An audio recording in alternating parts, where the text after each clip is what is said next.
Welcome back, Patriots, for another episode of the Bald Brad Show, where we cover all the breaking news, the politics, and culture, with obviously a conservative ideology. Today, Donald Trump is pivoting to a peace plan for Russia. Trump's paid-in Dem shutdown, or troops paid, rather, this morning, bear with me. And then cartel targets ICE agents. We'll be covering that and a lot more today. Today's sponsor is baldbrad.com. Make sure you check it out, folks. We have a blog. You can check out the Mamdani scenario. You can see what's going on with the looming immigration crisis over there in the UK with the crime data that we have in there. Got a bunch of studies. We also have a book called Trojan Horse, How the Left is Destroying America. All you need to do is click on this link here, folks. It'll take you to Amazon. They're also available at Barnes & Noble and in some Walmarts, is from what I'm hearing. You can click that and buy yourself a copy. And then we also have a Bald Brad store. We have merchandise, mugs, hoodies, all that stuff. Look, winter's coming. Black makes you look slim. And pick up yourself some gear. Appreciate you. Thank you so much for checking out baldbrad.com. All righty. Well, after securing a ceasefire between Israel and Hamas, Trump has shifted his focus to the Ukraine-Russia war.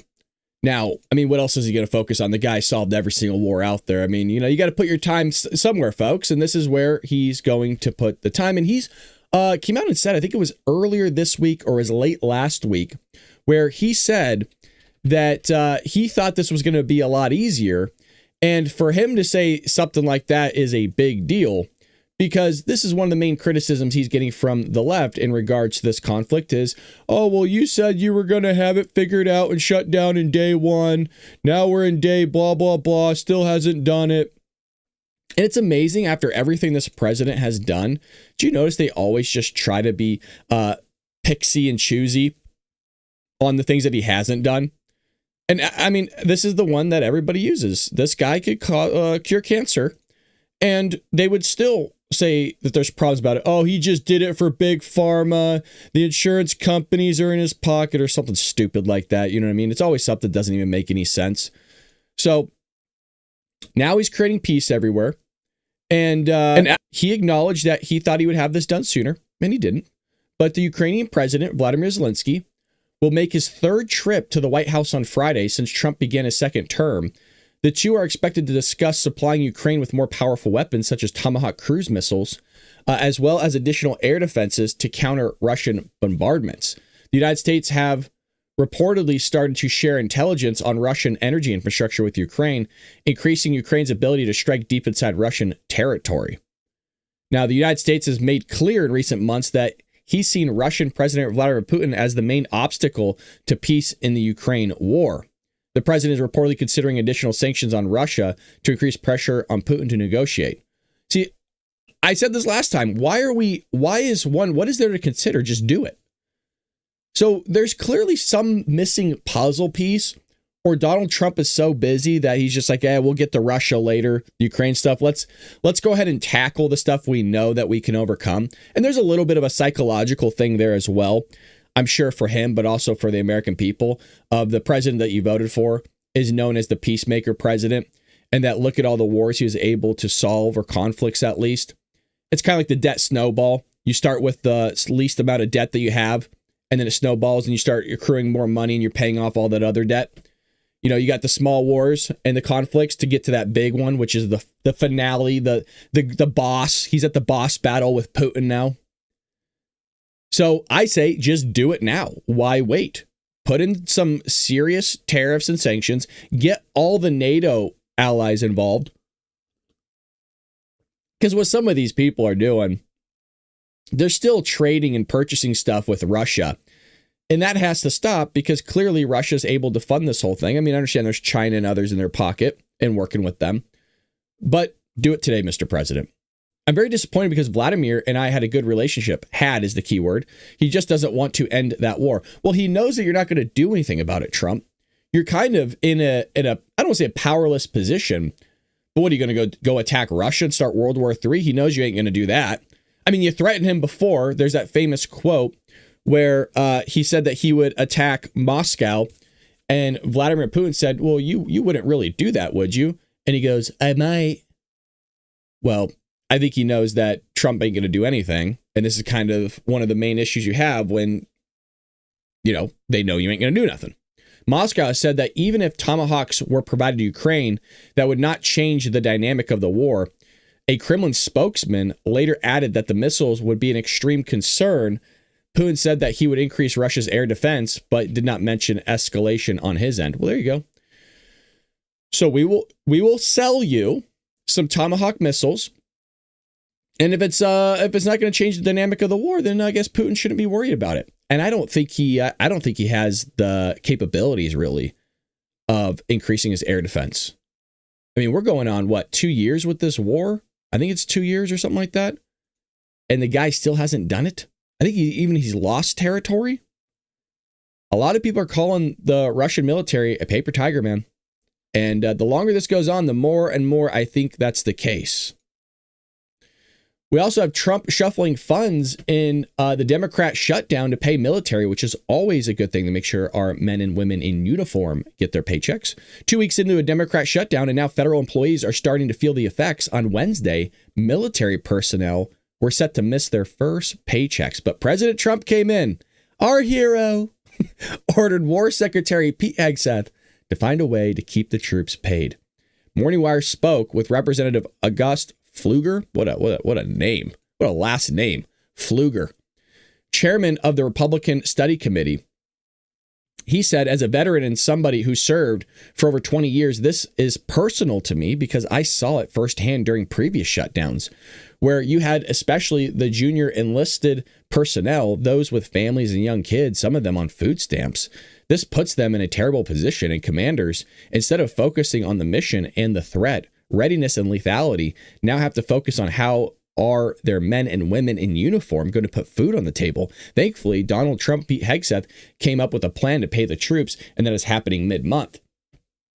But it doesn't last forever. So if Democrats keep up their shenanigans, which I think they're going to, by the way, and keep up their shameful approach that they are using and showing why they don't really like the military, then I'm not sure that they're going to get a paycheck on the next pay period, which I don't see the Democrats changing for any time soon. I think they want to get it to the point where the American people start feeling it, and then trying to utilize the media to shame Donald Trump and get the American people to think that it is a Trump shutdown rather than a Schumer shutdown in the Democrat Party. That's what I think.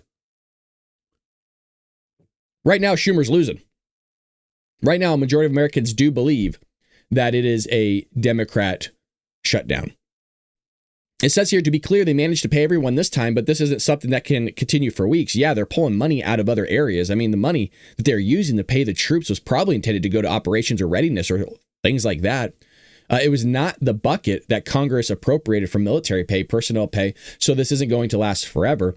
Is there any way that Congress could ensure going forward that this doesn't happen again, particularly with military?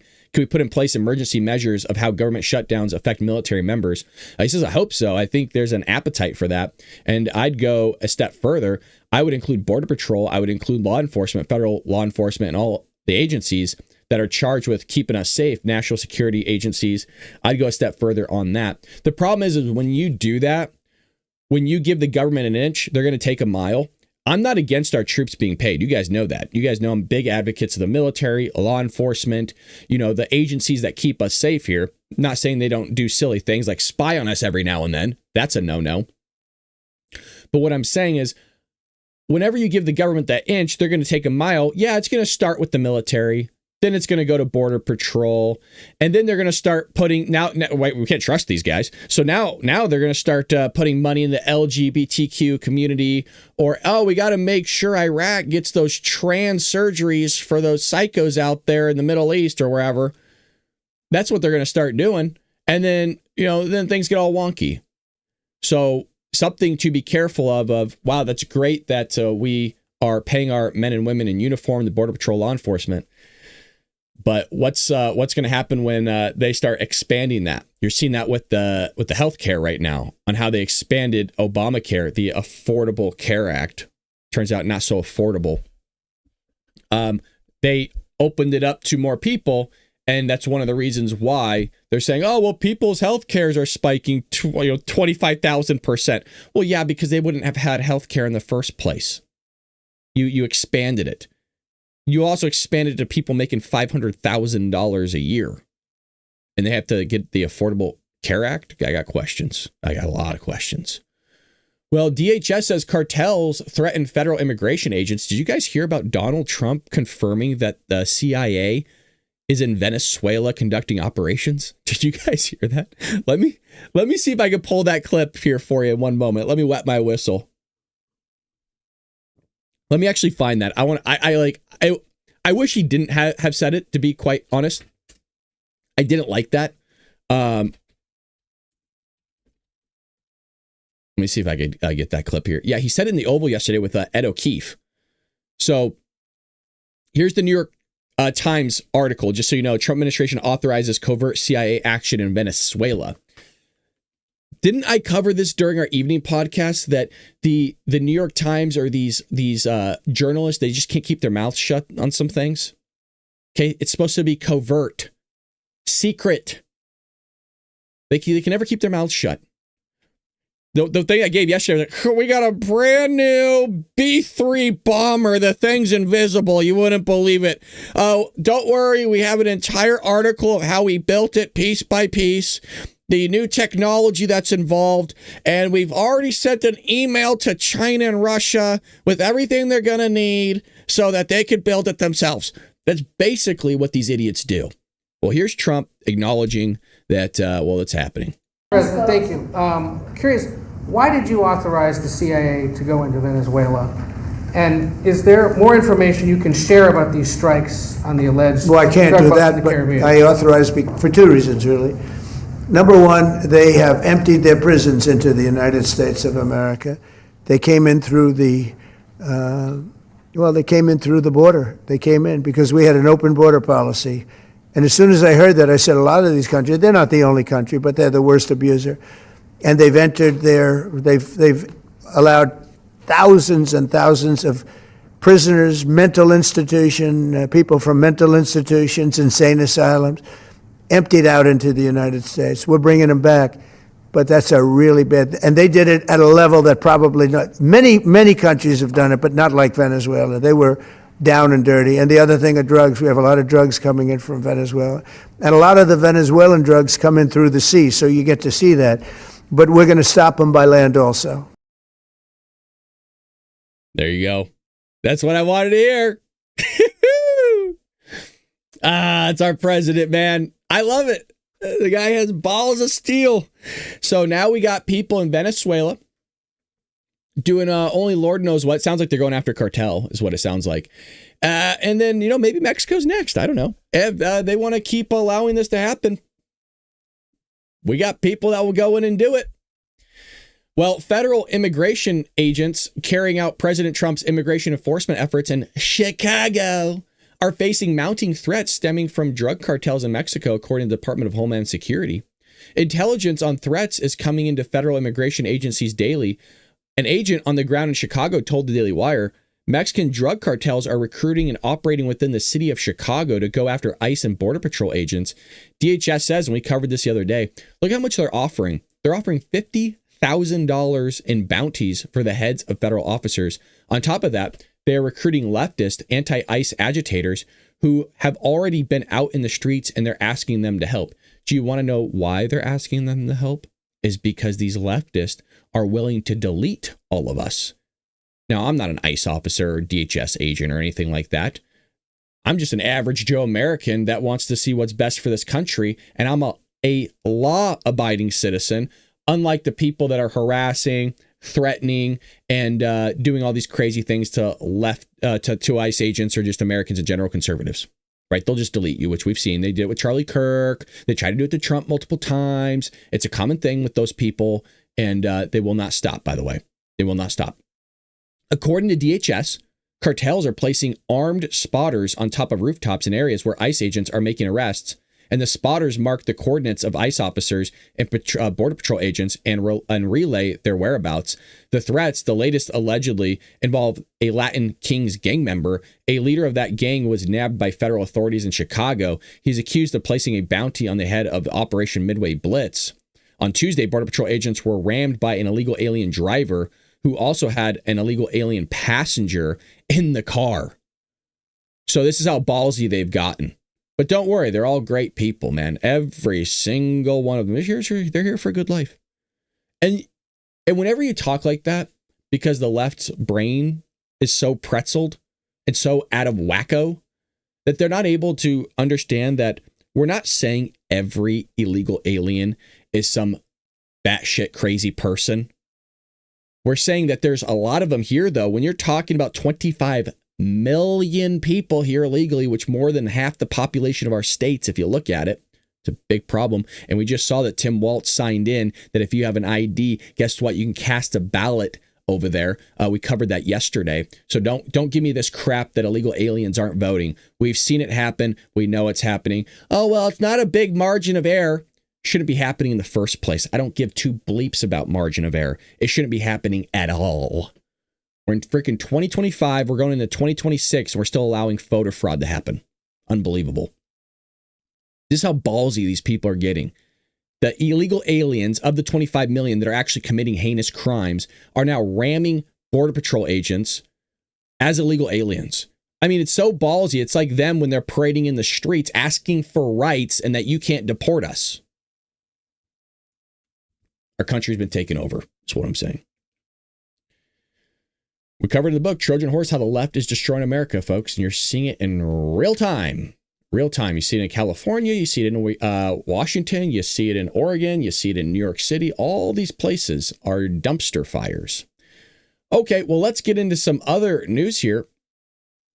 You have U.S. militaries warning Hamas to end, Gaza violence after Trump vows to disarm terrorist groups. So they're still out there. Hamas is still going out, deleting Palestinians. By the way, just want to point it out. Where's all the protests against Hamas for freaking executing people in the streets on tape, by the way? I was flipping through TikTok. I was like, this is fun. Look at all these funny videos. And I'm seeing a string of men on their knees and just get blasted in front of me on TikTok, by the way. No protest. You guys notice that? Isn't that weird? There's not a single protest out there from these people. I thought we're supposed to free Palestine. That's what I was told. That's what they've been protesting for. And out there on the streets blaming Donald Trump. Not a peep.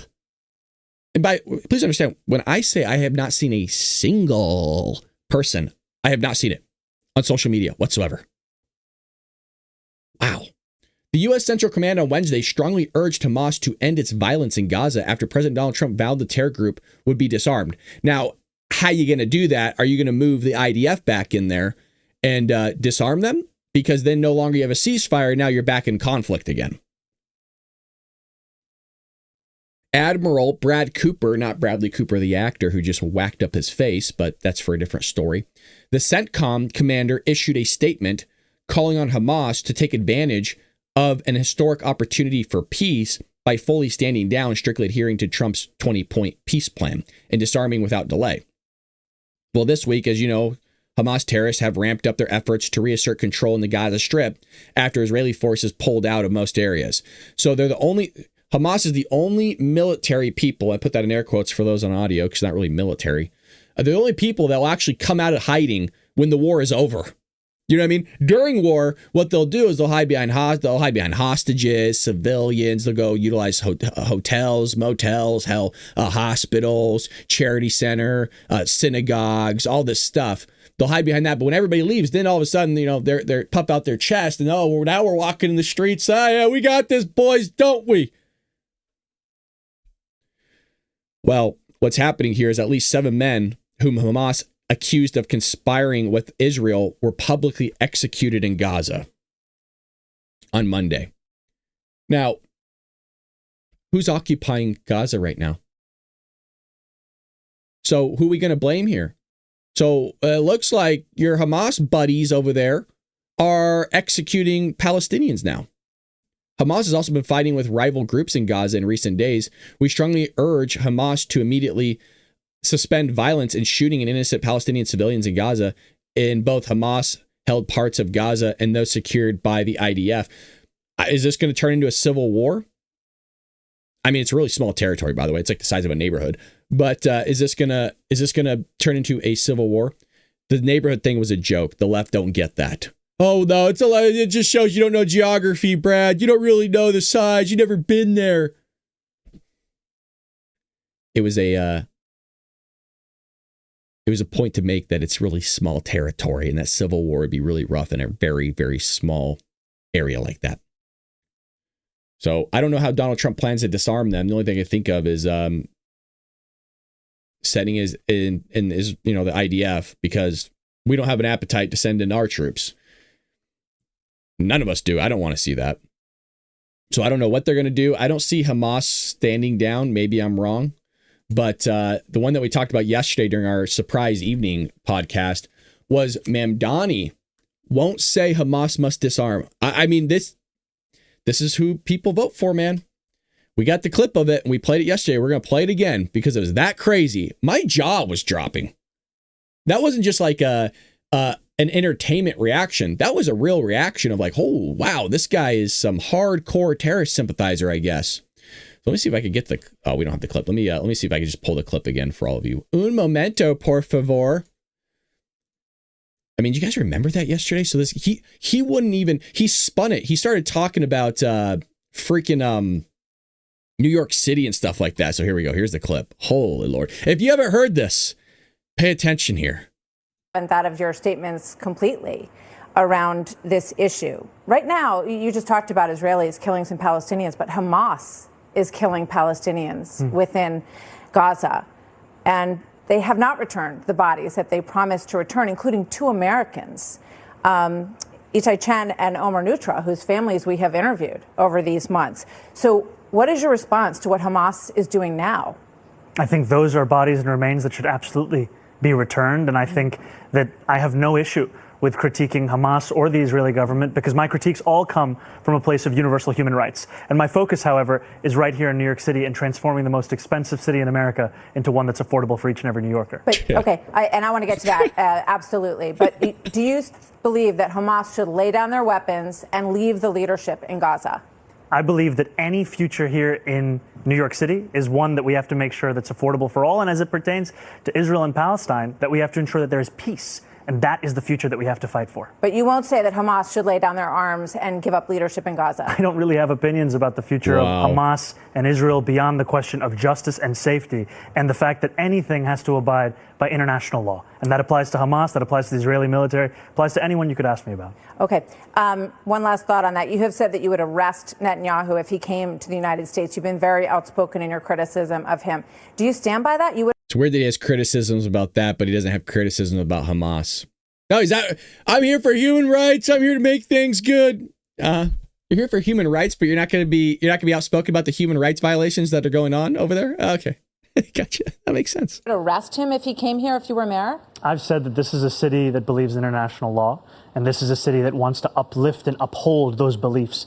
The Prime Minister... The United States doesn't stand by the International Criminal Court. It hasn't signed the treaty with the International Criminal Court. The International Criminal Court, however, has issued a warrant for the arrest of Benjamin Netanyahu. But what grounds in the United States could you arrest him on? As it has for Vladimir Putin. I've said that I believe that we should uphold arrest warrants by the International Criminal Court, and that we should do so only in abiding with all of the laws in front of us. I'm not going to make a new law to ensure that we can actually do this. Do you think that Commissioner Tisch would allow you to arrest Netanyahu in New York City? I've appreciated Commissioner Tisch's leadership of the NYPD, and I think that she's done a good job at lowering crime across this city. But do you think that she would... Can't answer a simple question. Go along with arresting Netanyahu in New York? I can tell you that I'm going to exhaust every legal option in front of me, not to make new laws to do so. Dude, the guy's a scumbag, man. The guy is scummy. I hope he wins. I really do. People think I'm joking. I'm not. He would not praise Trump for his peace deal. City pay more than 50% of their income. I want to get more clips on this guy, by the way. There's more here. To the slaughter on October. This is here we go. Israel and the United States for the response to the slaughter on October the 7th. In fact, at times you've called it a lasting stain, the response, and at times you have left October 7th out of your statements completely around this issue. Right now, you just talked about Israelis killing some Palestinians, but Hamas is killing Palestinians within Gaza. And they have not returned the bodies that they promised to return, including 2 Americans. Itai Chen and Omer Nutra, whose families we have interviewed over these months. So what is your response to what Hamas is doing now? I think those are bodies and remains that should absolutely be returned. And I think that I have no issue with critiquing Hamas or the Israeli government, because my critiques all come from a place of universal human rights. And my focus, however, is right here in New York City and transforming the most expensive city in America into one that's affordable for each and every New Yorker. But, okay, I want to get to that, absolutely. But do you believe that Hamas should lay down their weapons and leave the leadership in Gaza? I believe that any future here in New York City is one that we have to make sure that's affordable for all. And as it pertains to Israel and Palestine, that we have to ensure that there is peace. And that is the future that we have to fight for. But you won't say that Hamas should lay down their arms and give up leadership in Gaza. I don't really have opinions about the future of... Layup of a question, man. Layup. And he can't do it. You want to know why? We all know why. I think the guy might be a little bit of a terrorist sympathizer. Crazy. Crazy. There's another one here. Where is it? Here, is this the paychecks? Yeah, I think this is it. Hold on a second. Let's see this. Individuals in this city pay more than 50% of their income in taxes. When you talk about a fair share, how much more than, what is the fair share? What's the number? I've said that we should increase personal income taxes by 2%. Is fair? And my point is this: give up more than half of your income. That's if you're making $1 million in New York City, or more than that, you can afford to pay 2% more. And the reasons you can afford to, you can also afford to get the fuck out. Yo, if you're a millionaire, get out of there now. Anybody making $1 million, go to Florida. You go Tennessee, Texas. No state tax. Peace out. You're saving a ton of money. Yeah, holy cow, 50%. Do so is because that money will be used to better your quality of life as well. Yeah. Because when I speak to the wealthiest New Yorkers, I hear concerns about the cleanliness of the city, the quality of life in the city, questions of public safety. This money is the money that will be used to deliver on those things so that we can ensure that we have a return on investment for all of the money that we are raising and spending right here across the 5 boroughs. So a lot of... The things I hear is there's homeless and it's dirty and it's icky. So I'm just going to continue to tax the shit out of you. Hey, you know, if they decide to stay, you know, it's on them. Like I decide to stay in California. I don't want anybody's sympathy. I'm choosing to stay here. You know what I mean? I could easily get up and get the hell out of here by like tomorrow. I'm choosing to stay here. Okay. And I can still bitch, moan, and complain about it because I'm still in the trenches taking grenades, John. And that's a Wedding Crashers quote if you weren't there. But some of us have to stay in the trenches up here holding it down. I'll tell you what, we're the few, we're the proud, we're the Marines, and we're holding it down here. We really, really are. Well, Stephen Miller decimates J.B. Pritzker on live television for protecting criminals. Oh, here we go. Stephen. Man, you're an absolute treasure, my friend. Here we go. I mean, he's a fool and he's a moron, but also, most important. I'm sorry. He came out of the gates. Okay, hold on. We're going to start that over again. He's a fool and he's a moron. I mean, he's a fool and he's a moron, but also, most importantly, Sean, he hates America.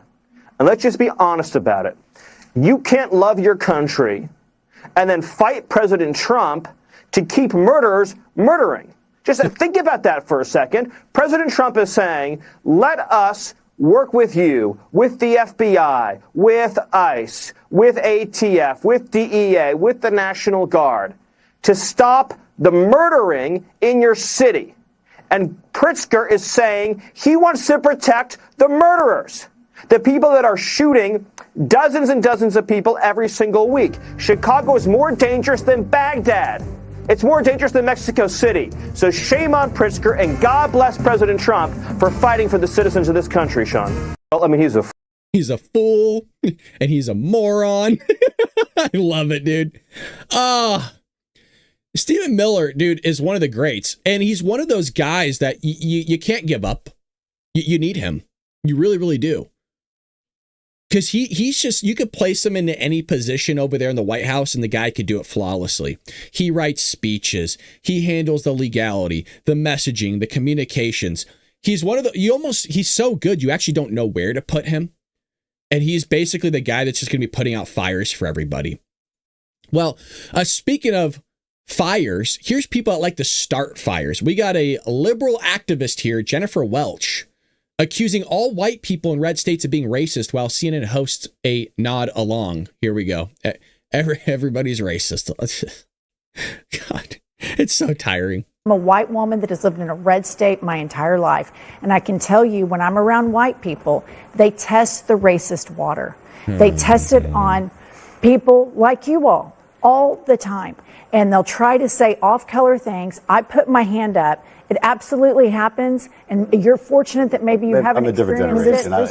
Can I just say, literally this August, a white person said the N-word in front of me. The vice president, I'm a white woman that has lived in a red state my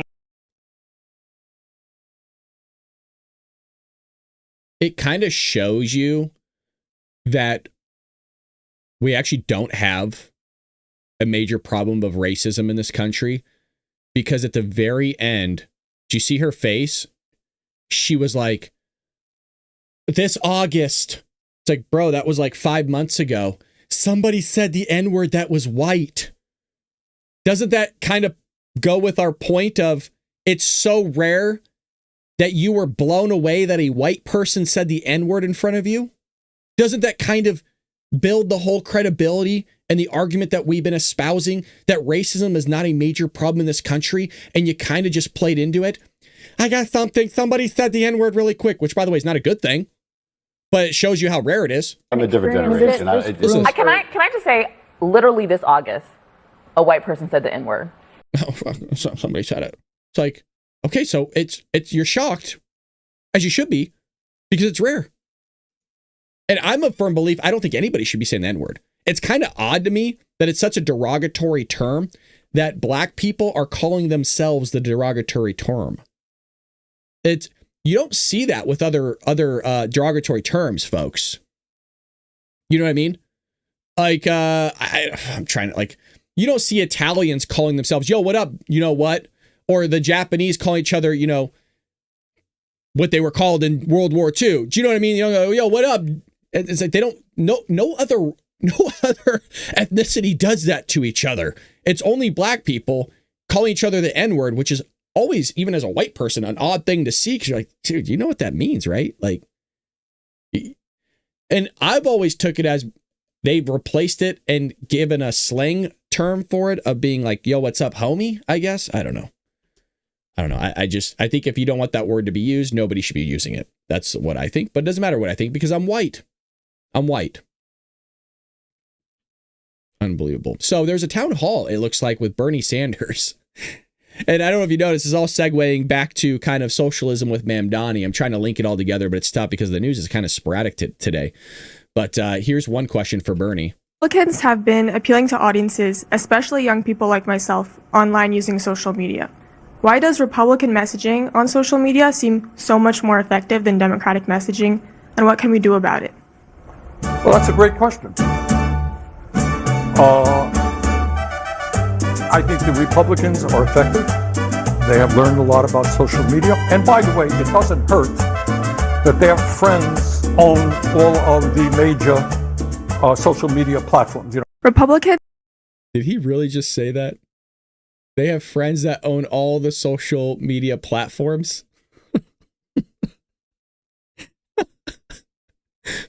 Bernie, you idiot. The FBI utilized Facebook, Meta, Instagram to censor political opponents. Jesus, dude. I'm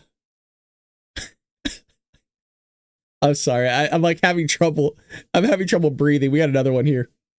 Bernie Sanders gets clowned on CNN. Let's see it. I think this shutdown reflects on Chuck Schumer's leadership. Well, I think it reflects more on Mike Johnson's leadership and President Trump's leadership.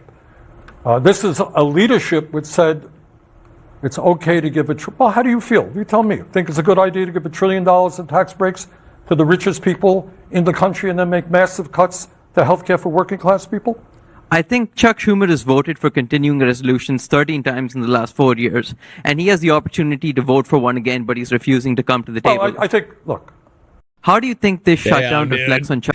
Oh, well, it's an Indian guy. He's not going to know nothing. He just slapped the crap out of Bernie. Oh, let's see if we can tell he knew him. Oh, yeah. That's the moment he knew. That's the moment he knew he fucked up. Look at his face. Sorry, let me make it a little bigger. There. Oh, he's like, oh, fuck, you guy knows something. Oh, shit. Fuck. Oh, I love it. Incredible. Incredible. If you're enjoying what you're hearing and seeing, make sure you hit that like and subscribe button, folks. We always appreciate the support you give us here. Now, we have Fetterman talking about the government shutdown. There was a panel on News Nation yesterday, and it had Bill O'Reilly, it had Fetterman, Tom Homan was on there. Got some questions for him. We'll see if we can cover a few of these clips. It was a really long one at the Kennedy Center. But here's Fetterman talking about the Democrat Party, the Obamacare subsidies, and a bunch of other stuff. Probably the most, surprisingly, one of the most sane Democrats walking amongst us today was Fetterman. How wrong were we all, folks? I mean, folks, we're all in this together, right? We all were like ripping this guy for being a dodo bird. Yeah, he had a head problem. Yeah. But he has an excuse. I mean, what's the other Democrats' excuse on Capitol Hill?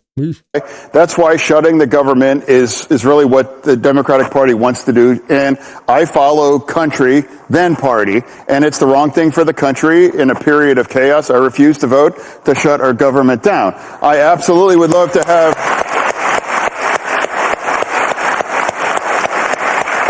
I would love to have a conversation about extending the tax credits for healthcare. Absolutely. But I would remind everybody, too, this was designed by the Democratic Party to expire at the end of the year. This is not something taken by the Republicans. They were designed to expire. Now, let's have a conversation to extend it and not shut our government down. That's why. No, we don't need to extend it. We're not in an emergency right now.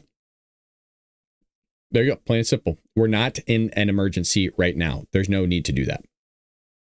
There's no need. Well, that's the messaging. I'm going back and forth here. The messaging is, well, we're doing everything we can to reopen the government is what Bernie Sanders is saying. And AOC's on the panel with CNN Town Hall. So there's multiple town halls going on. But before we get there, Dizzy with the $20. Brad, get a haircut. Son of a bitch. Dizzy, it's good to see you, brother. We're glad you're doing well, man. We're glad that you're back with us, baby. We thought Dizzy ditched us for a little bit, but he's not. He's here donating the 20 donos. Appreciate you, dude. God bless you. Shout out to Dizzy in the chat over there at Rumble. Longtime supporter of the Bald Brad Show. True American patriot. Well, here's Bernie. Thank you again, dude. Appreciate you. God bless you. Here's Bernie saying they're doing everything they can, you guys. Doing everything they can. Okay. Senator Sanders, on that front, on government shutdowns before, obviously you've said before that you believe shutting down the government is a serious and dangerous action. You said that we must do everything possible to prevent it. What would you say to people who are missing their paychecks about why it's worth it now? Well, let me just, first of all, thank you very much for your service. And we're going to do everything we can and move as quickly as we can to make sure you get your paychecks. Senator Sanders, on... Sure you are, Bernie. You notice, by the way, why the hell is Bernie Sanders out here? It makes sense that AOC's out here. They got to put some dweeb out there. You know, do you notice they put Bernie next to her because, you know, it's just, you got to put somebody old next to somebody young and make her look like she's smart. And anyways, why the hell is Chuck Schumer not out here? That's the question. Where are you at, Chuck? We got more here for you. Where is it? That's the man, Donnie. Let me get to a Tom Homan clip here really quickly. Yeah, where's Chuck at? Anybody else curious about that? That's what I want to know. Alrighty, so here is the border czar, Tom Homan. I know George Stephanopoulos is one of your best friends. Mm-hmm. He convicted you on television, okay, of a $50,000 bribe. Stephanopoulos did this on ABC. The vice president, J.D. Vance, defended you. And I thought he did so pretty well, because due process is important. Do you want to clarify anything about that situation? I didn't take $50,000 from anybody. Okay. How did that get into the mainstream, do you think? I have no idea. Look, there's been hit pieces on me since I came back to this administration. There's got to be 30, 40 hit pieces on me about how I'm involved with contracts and government contracts, when in fact, day one I came back, I recused myself from any discussions on any contract or any monetary decisions like that, because I used to have a company that did consulting. So I cleared myself day one. What people don't talk about is I took a significant, huge pay cut to come back and serve my nation. And I'm not enriching myself doing this job. Does this make you angry that they're coming at you this way? I don't care what people think about me and never have. No, because I know who I am. I work for the greatest president in the history of this nation, in my opinion, and we're doing the right thing every day. Okay. Good answer. You know, there's a phrase out there that somebody said one time. They said, if you're not going to be at the front row of my funeral, I don't give a shit what you think about me. It's a good quote. Again, the quote was, if you're not going to be in the front row at my funeral, I don't give a shit what you think about me. It's a good thing to live by. It's a very good thing to live by. Alrighty, so there's that clip. There was another one here. I want to see if I can get to it. Where Tom Homan was asked about the ICE agents being masked up. And this came from Stephen Smith, I believe his name was. Let me see if we can... Como strategy. I think this might be it. Let's take a peek. All right. I understand the security problem with it, but it's a bad look. You make these men and women look like Hamas, and then you don't think people are going to react to them that way. Of course they are. They got their, it's like this stupid movie, Men in Masks, Not Be Trusted. That's what you're setting them up for. I get the risk. Color of authority matters also. They should have a badge. You should be able to identify what they are. Nobody should have to guess that they're getting duped and they're not who they say they are. Everybody does it the same way. I get the sensitivity of the security. I'm with you. It's weird that they're using this as a tactic of, well, you need to have, it says ICE on their vest. Oh, so they don't get duped. They're acting like this is happening. Are there people pretending to be law enforcement, duping people and taking them off the streets? Maybe. Two things that I think are getting stuck up. One, you talk about seeing data all the time. You guys do not put out data enough. Track is the best thing that they have, right? Syracuse University has this open FOIA request. I hear you on shows all the time, Tom. I do not think that you're FOS, okay? I've known you a long time. You can't say I see the data all the time. Great, I don't. Put the data out, because track, you can look it up for yourself. TRAC, it's an acronym through Syracuse University. It's like 50-50. That takes me to the next point, which is you're not cutting fat, you're cutting muscle. And these communities need people who may have entered the wrong way but have done everything right since. And their kids are here, and they're productive, and their employers need them. What? That's for Congress to do. They got to read. I'm not on. Listen, Tom and I have talked about this. You're an enforcement guy. I'm with you, and Tom makes the right point that they got to fix it. But enforcement priorities matter. Okay? I'm being transparent tonight. 70% of everybody arrested. When you start picking and choosing which laws that you're going to enforce, you might as well not have any laws anyway, or at all.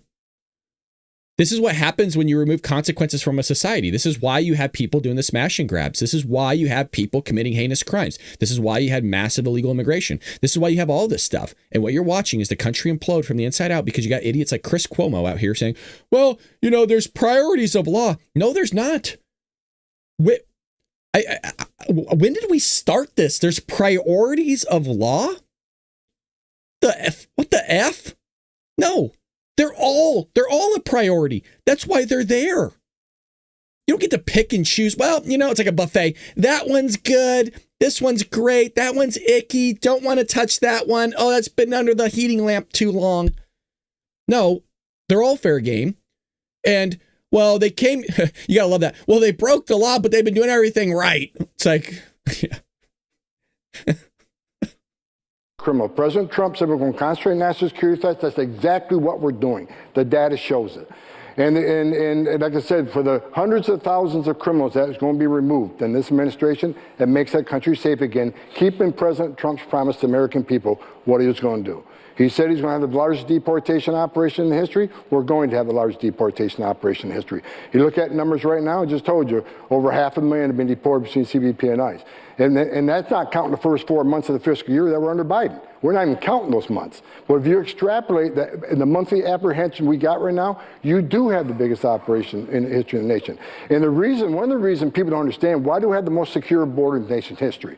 Because President Trump's executive orders, his leadership on that, the men and women of the border who stand in that front line and catch and release. And third, because the whole world sees ICE out there every day across this nation enforcing the immigration law, sends a clear message of consequences so families don't spend their life savings handing it to a criminal cartel to make that dangerous journey because they know there's consequences. President Trump's policies, whether people want to face it or not, is saving lives by the thousands. Under Joe Biden, a record number of aliens died making that journey. A record number of Americans died from fentanyl coming across that border. This administration is not only enforcing law and making our streets safe again, they're saving thousands of lives. Well, it's a good point. It is a very, very good point. But don't worry, we should be picking and choosing which laws to uphold and which laws not to. What a stupid, stupid statement. We have here a squad member, meaning AOC, is asked a question about taxpayer-funded health care for illegal immigrants during a town hall. Let's see if we can get this going for all of you in one moment. If you haven't already, make sure you hit that like and subscribe button. Preferably that like button, but if you think that we deserve your subscription, let us know. Make sure that bell icon, by the way, says all notifications. That way you're notified whenever we go live or upload a video, meaning it will send you a little bit of a ding or an email, or sometimes to your phone or even your smartwatch that, hey, we're live. And if you have that on, then you would have got notified yesterday that we did a surprise Wednesday night stream. We also have Dark MAGA tonight opened up, I believe, for everybody. Let me double check that, but I think everybody will be open up tonight. Be paying for the medical care of immigrants that are in the country illegally. Thank you. Well, we already know, and this is a common lie that Republicans have been repeating, that this shutdown is about Democrats trying to provide health care to the undocumented.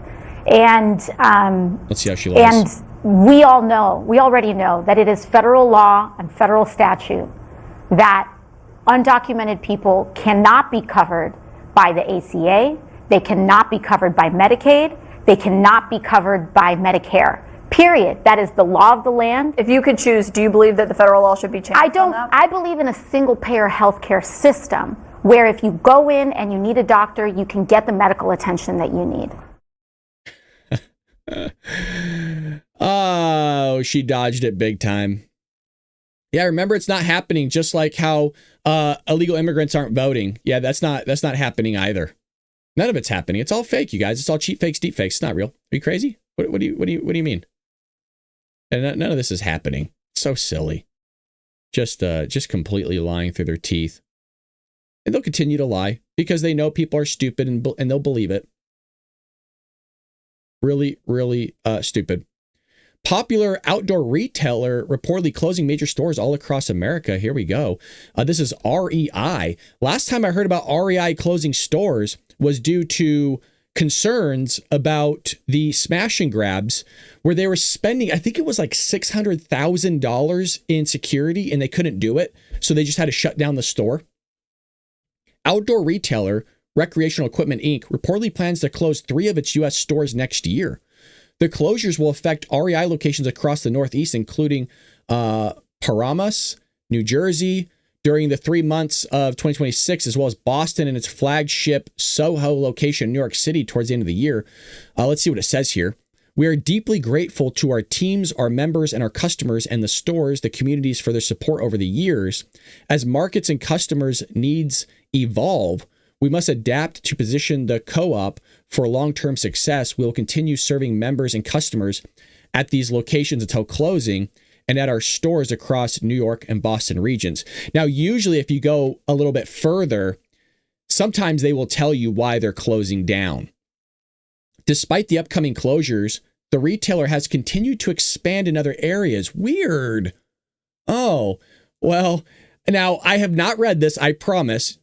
Do we think it's going to have something to do with the crime and maybe the tax and all that other stuff in leftist areas? You notice it's all left, right? None of it's red. That's odd. It's really weird. Because they're expanding in other areas like Colorado, California, New York. What's going on with these areas?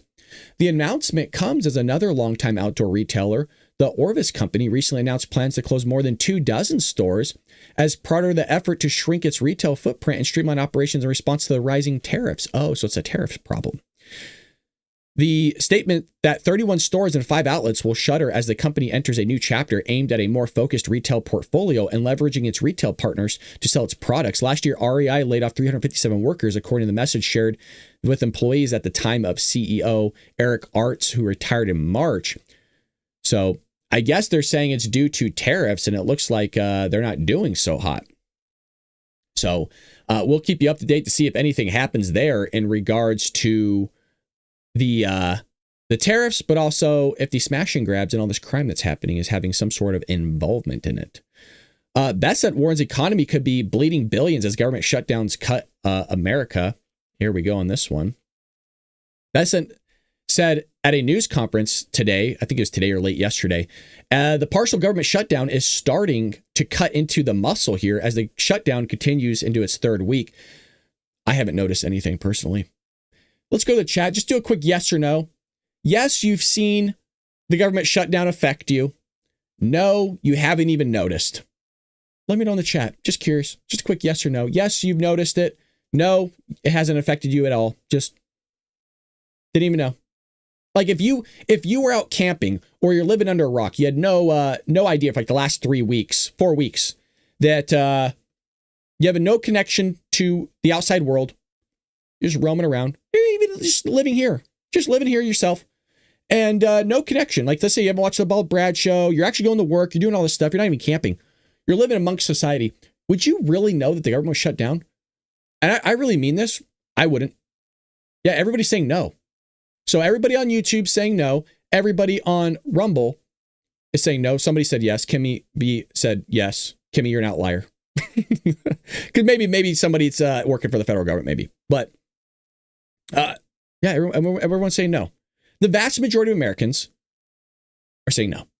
We believe that the shutdown may start costing the U.S. economy up to $15. Wow, that'd be nice. Only 15, huh? $15 billion. The shutdown began October 1st as Congress and the White House hadn't enacted a funding bill with fiscal year 2026. So news that we already knew.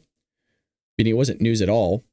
But see if there's any gems in here. The Federal Reserve Bank of Chicago president said in a discussion moderated by Fox Business earlier this month at the Midwest Agricultural Conference that while the central bank isn't involved during shutdowns, the economic impact varies based on the duration and scale of the federal funding lapse. Let's see what's going on with the market. The market has actually been taking a little bit of a hit because of the uncertainty that's going on with this. So let's see what's going on with the stock market, the S&P 500. It's still up. Go to 6 months here. So we're still up a little bit from where we started, a while ago. But big ol' hit the other day on the 10th, as you could see, but it's climbing back up steadily. So uncertainty, crypto took a massive hit. There's more crypto that was lost in a single day than the entirety of the Great Depression, which was pretty remarkable statistic there. Well, I appreciate all of you for joining us today on The Bald Brad Show. We'll be back here at 4 p.m. Pacific Standard Time for an episode of Dark MAGA, where we will go over more content, more news, because it just keeps getting more and more crazy with Mamdani, with Hamas, with Israel, with Ukraine, with what's going on here with the trans athletic stuff going on with the Supreme Court. You got Gavin Newsom banning the Glock, the most popular handgun in California, which is a Second Amendment violation. We have so much stuff to cover that we can't do it all in an hour-long episode. We're going to need another hour late tonight. And for Dark MAGA, it's open to everybody, so we'd love for you to join us. You do not need to be a part of Rumble Premium today or any of that. Just show up and have a good time. Get a glass of whiskey or a glass of soda, I don't know, and hang out with me and the rest of the Patriots in the chat. With that being said, God bless you. Pray for this country. Pray for Donald Trump. Pray for peace.